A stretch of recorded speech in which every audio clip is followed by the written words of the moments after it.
Evening folks, this is BestInSlot bringing you all the important news and updates from today's huge Jurassic World Evolution developer livestream.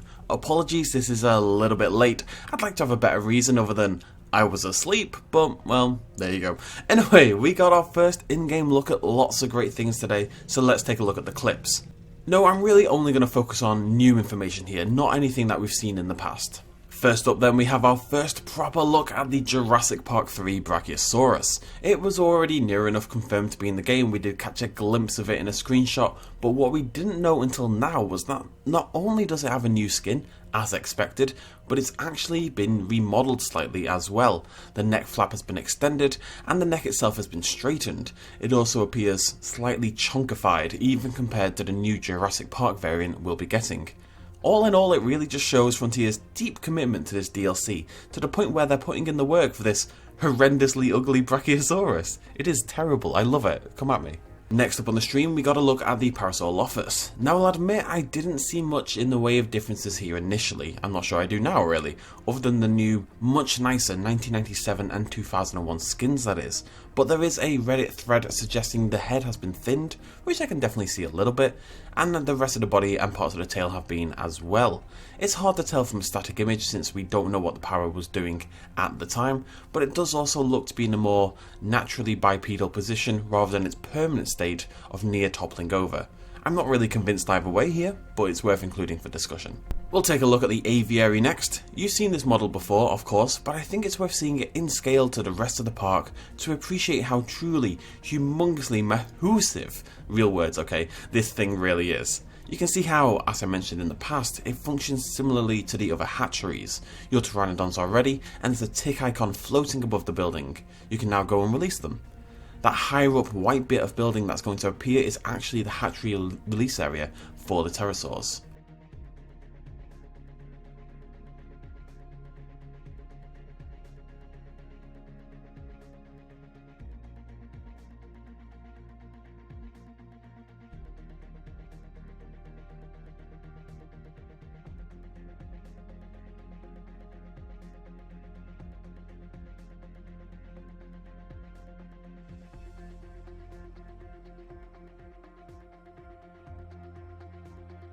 Now I'll be honest, I still do not love this releasing animation. I think it could be much more interesting in an angle or how it's filmed. You know, like the other hatcheries have these like swinging camera pan effects.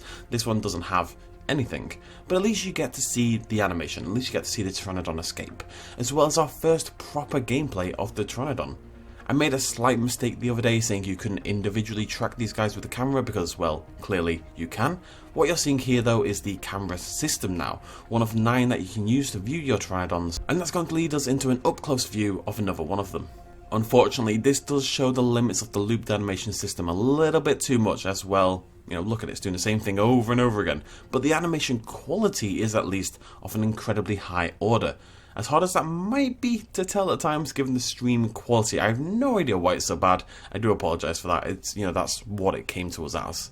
It is worth noting, as I've said in the past, though the looped animations are real for the Pteranodon, I don't think it's actually a big deal. I think when you got 6 of them in there and they're all flying around and landing in different bits, unless you're staring at one Pteranodon for ages or at one spot, you're really not going to notice.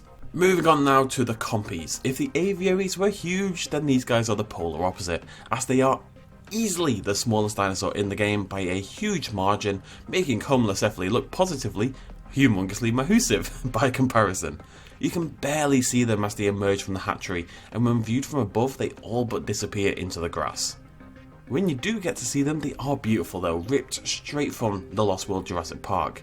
Now during the stream they do discuss the feeder animation, but I still don't know if that covered in blood effect that I saw when I was playing the game was real, if it was a visual bug, or was it the result of my boggled mind playing tricks on me. We're going to have to wait and see for that one, but I'm still confident that they have a little animation that sometimes they emerge from the feeder doused in blood, and it's awesome.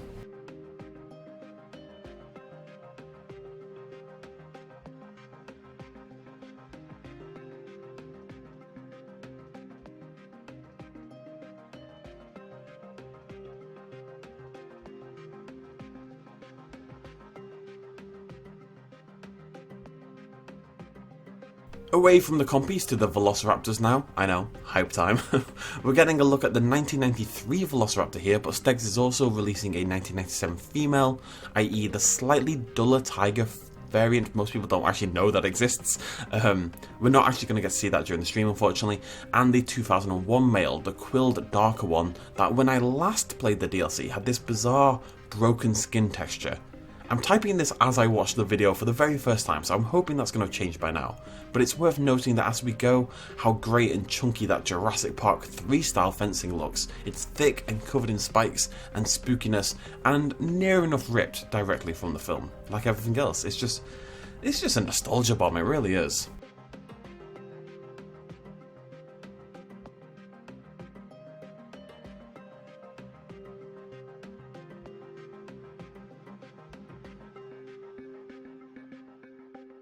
And the Raptor has updated, look at it, it's beautiful, I want to take it home with me. It's a terrible idea, but I want to take it home with me. It's hard to see because of the stream quality, not to hop on about it or anything, but sheesh. But these Jurassic Park 3 male raptors do indeed have quills on their head. Even with the broken textures as I played with them, the quills were there and they were present. And quills are cool. Again, the skin is an incredible recreation, and I can assure you, though she doesn't make it into the stream, the JP3 female Velociraptor is just as faithfully recreated. Now, a large portion of the stream here is revealing Mission 6. I've jumped forward about 20 minutes. For the purpose of this video, I'm going to be avoiding anything with spoilers in for those who want to keep clear of the story. But you can go check out the full stream yourself at the link down below for those of you who do want to see that bit. What we can see though is the aviary building animation. It's something I mentioned last week because it's one of my favourite in the whole game. Look at it go, spiralling upwards. Chuka, chuka, chuka, chuka. I don't know why it's a train, but it's cool. I love these little animations. It was always one of my favourite things about Jurassic World Evolution.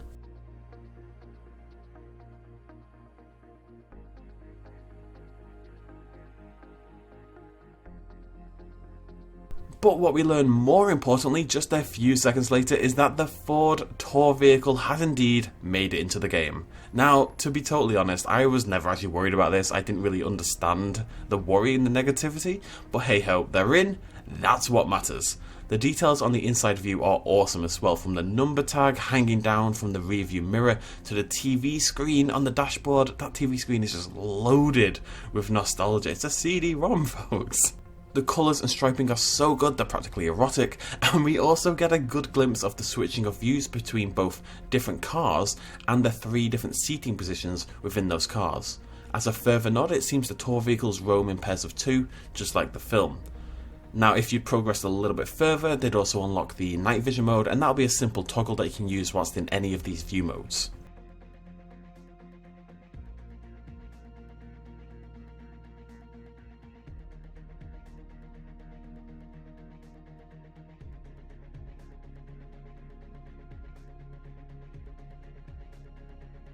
We're getting to the end now, but we get a nice little glimpse of some of the new buildings. The Jurassic Cafe, the hotel and the Jurassic Gifts store all have that same thatched roof style and the JP style lettering. These buildings take the same role as the multiple buildings did in Jurassic World, and there's not a one-to-one recreation of, say, the restaurant or the arcade. I'm personally pretty curious about how this is going to impact, say, challenge mode. Is it going to be a lot easier now that we have limited building options? You can just stick in a couple of buildings once you research them and you're done. Or is it going to be harder? I really don't know. I'm going to be very interested to see the comparison between completion times in challenge mode for Jurassic World era and Jurassic Park era. If I had to guess, I suspect it might be going quicker, but it's worth noting the lack of viewing areas and viewing towers and stuff like that. That could have a negative impact. For our final little bit, we're going back to the aviary now, getting to see how it looks lit up at night. It's still fairly dark, which probably makes sense, but there's these little pockets of light which I assume are strategically placed near where the Pteranodon is going to primarily land. You know, these are where the cameras will be, so when you hop to those camera views, you get to see your Pteranodons lit up. Doesn't it look so cool though, in the rain and the dusk lighting? I love it. Oomph. And yeah, I scripted the oomph. It's also a good look at how the aviary system actually works. I had to re-record that 3 times. I cannot say the word aviary. No individual genetics, you can't change their, lifespan and stuff like that. I don't know if they ever actually die.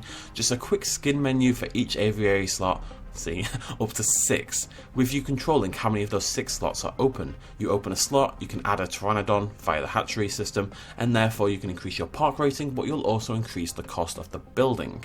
And that's essentially how the system comes together. That's about all we saw in the stream. It's worth noting this post by Bonoxa, I'm sure I butchered that, on the Jurassic World Evolution subreddit, noting the new signs. Now, I did not spot these during the stream personally. I had to flick through a little bit because I'm already super late, but it does seem some of the signs have been redesigned to look more similar to actually the proper ones from Jurassic Park. Especially, basically these are taken from the map brochure from the original Jurassic Park film, which again is awesome, right? It's just these little tiny hints to detail, little deep cuts, just little things people wouldn't have noticed. I think it's really, really cool. This DLC is loaded with nostalgia. I do actually have a plan to do a video highlighting all the nods to the past franchise that are present in the DLC. There's a lot that we've talked about here today, but there's tons more little sneaky ones that we haven't mentioned yet and that I think are worth talking about. We might have that video later on in the week, but the DLC is out in 5 days, ladies and gentlemen. It is here super soon, so that's going to be super exciting. Everything is super. Of course, right here on the channel I will be bringing you day 1 content, all the new, like a look at the new creatures, so the Compys and the Pteranodons, a bit of the campaign, I'm sure, you know, just tons of different stuff as per usual, depending on how awake I am when it releases and I can get on quickly and all that kind of stuff. So until then, thank you so much for joining me. Hit the like button down below if you enjoyed this video. That would be super cool. And yeah, stick around if you're excited for Return to Jurassic Park when we have tons of content on it. Of course, this is the place to be for Jurassic World Evolution news, if I do say so myself. And if I did miss anything else, feel free to let me know about that down in the comments down below. Thanks for joining me. Cheers, much love as always. Bye-bye. Hey folks, thanks for watching. If you enjoyed this video and you want to help support me a little bit more, you can do so at patreon.com/bestinslot. There's a link in the description down below. Every little really does help in times like these, but it's not at all expected, and by just watching the video you've already helped me out massively, and it makes you a pretty cool person, so well done you. Thanks for joining me either way, I'll see you next time.